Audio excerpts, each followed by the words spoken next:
Filmmaker embeds himself in Caravan, finds what liberals don't want you to see.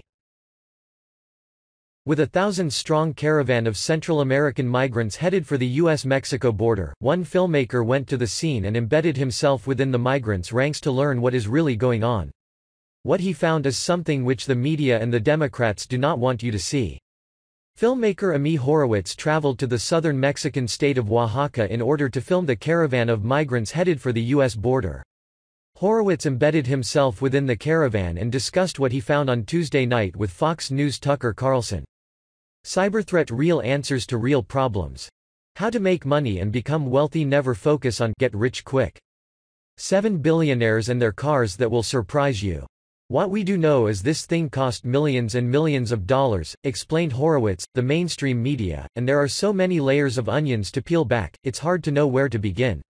One of the lies, the fake news, if you will, media is trying to propagate is the fact that all this weird organic thing and all the water and the food and the medicine, all dropped from manna from heaven. It's baloney. It's all highly organized. It's paid for by a number of organizations. We don't know exactly where the money is coming from. Why haven't other news organizations gotten to the bottom of this? You're one man, you're doing this independently. Why isn't NBC News or ABC or PBS, why aren't they on this? Carlson asked. You know the answer to that, Horowitz responded. They don't want to get to the bottom of this. They have no interest politically in getting to the bottom of it.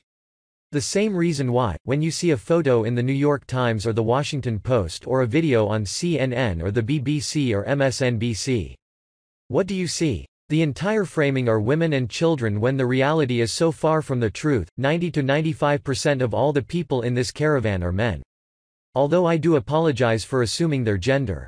Last month, President Donald Trump alerted the military and declared the situation a national emergency. I have alerted Border Patrol and military that this is a national emergency. Must change laws, he tweeted.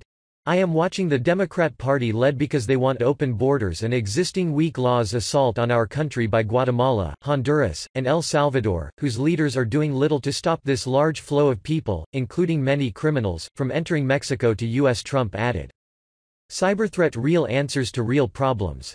Wheel of Fortune to give away a $350,000 house as a prize. 7 billionaires and their cars that will surprise you. In addition to stopping all payments to these countries, which seem to have almost no control over their population, I must, in the strongest of terms, ask Mexico to stop this onslaught, and if unable to do so I will call up the U.S. military and close our southern border, the president tweeted. Mexico has, thus far, been unable to thwart the caravan. If it is possibly being funded to the tune of millions of dollars by wealthy liberal organizations, we certainly know why. Even with their trucks and provisions, however, the migrants will be no match for the U.S. military, which is preparing to stop them at the border. Even civilian patriots are headed to the border in order to assist authorities in any way necessary. We'll observe and report, and offer aid in any way we can, said Shannon Magali, a bail bondsman in the Dallas suburbs who is also president of the Texas Minutemen. We've proved ourselves before, and will prove ourselves again. Cyberthreat: Real Answers to Real Problems. Find out more greater than. Please keep the brave men and women of our military in your prayers as they prepare to take on the thousands of migrants intent on invading our country illegally. Make no mistake, this is an invasion, and it must be stopped.